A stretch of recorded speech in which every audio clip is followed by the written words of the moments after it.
i-vlog sa inyo yung aking nabiling gulong na mura lang sa Lazada. Okay, bali 4OT lang siya. Pampalit po dun sa aking motor na bumigay na bumigay na yung gulong dahil nabugbog nung December gig na.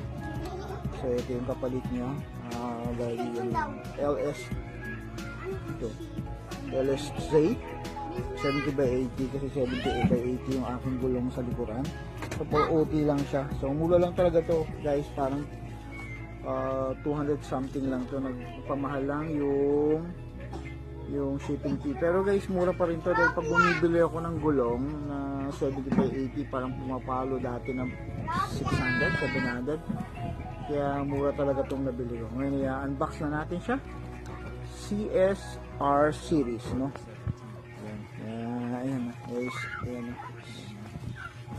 Okay.